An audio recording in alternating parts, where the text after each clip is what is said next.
Livro de Jó, capítulo 2. Ele havia perdido os filhos. Perdeu o gado, os servos, a riqueza, e mesmo assim ajoelhou e adorou. Satanás observou tudo isso e voltou com um novo argumento. A cena se repete. Os servidores celestiais voltaram a se apresentar diante do Senhor, e Satanás veio junto. O Senhor perguntou de onde ele vinha.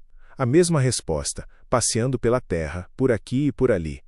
E então Deus voltou a falar de Jó, mas desta vez com algo diferente na voz. Você viu o meu servo Jó? No mundo inteiro não há ninguém como ele.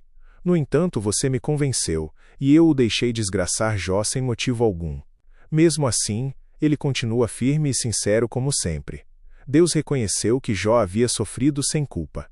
E ao mesmo tempo, declarou que Jó havia passado no teste. Mas Satanás não havia terminado. Satanás mudou a estratégia. As pessoas não se importam de perder tudo desde que conservem a própria vida. Mas se ferires o corpo dele, verás como ele te amaldiçoará. A lógica era fria e calculada. Jó havia perdido o externo: filhos, riqueza, servos. Mas o seu corpo ainda estava intacto.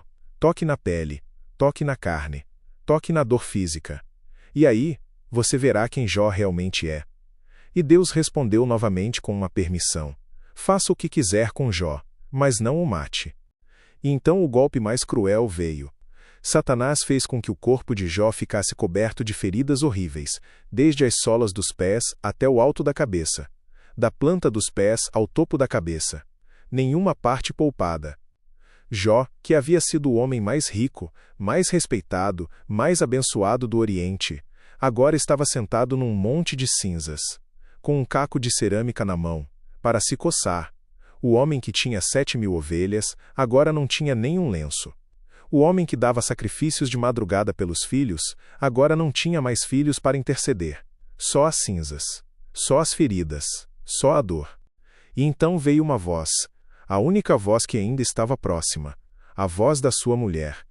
E ela disse o que qualquer pessoa exausta de ver o marido sofrer poderia dizer: você ainda continua sendo bom? Amaldiçoe a Deus e morra. Não era crueldade. Era desespero. Era uma mulher que também havia perdido os 10 filhos. Também havia perdido tudo. E que não aguentava mais ver o homem que amava se destruindo naquele monte de cinzas. Mas Jó respondeu com firmeza e ternura ao mesmo tempo. Você está dizendo uma bobagem? Se recebemos de Deus as coisas boas, por que não vamos aceitar também as desgraças?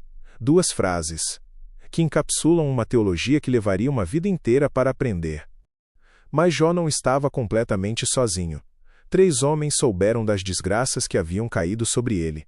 Elifaz, da região de Temã; Bildade, da região de Sua; Zofar, da região de Naamá. Eles combinaram uma visita, para expressar tristeza, para consolar. E quando chegaram e avistaram Jó de longe, não o reconheceram. O homem que conheciam havia desaparecido. No lugar dele, havia uma figura coberta de feridas, sentada nas cinzas. Quando perceberam que era Jó, começaram a chorar e a gritar. Rasgaram as roupas. Jogaram pó para o ar e sobre as próprias cabeças. E então fizeram algo que poucos conseguem fazer. Ficaram em silêncio. 7 dias, 7 noites. Sentados no chão ao lado dele, sem dizer uma única palavra. Pois viam que Jó estava sofrendo muito. Jó 2 nos ensina coisas que nenhum livro de autoajuda ensinaria. Que às vezes a dor vai além da perda material, vai até o corpo, vai até a carne, vai até a sua própria pele. E mesmo assim, a fé pode resistir. Não com grandes discursos, não com versículos bem colocados, mas com uma frase simples, dita num monte de cinzas: se recebemos as coisas boas de Deus, por que não aceitar também as desgraças? E nos ensina também o valor do silêncio. Os 3 amigos errarão muito nas próximas páginas. Dirão coisas duras, teologias equivocadas, julgamentos apressados. Mas neste capítulo, eles acertaram. Chegaram, choraram, rasgaram as roupas, sentaram no chão e ficaram. Às vezes a pergunta não é o que dizer para quem sofre. A pergunta é: você está disposto a sentar no chão com ele? Creia, Jesus te ama e ele vive.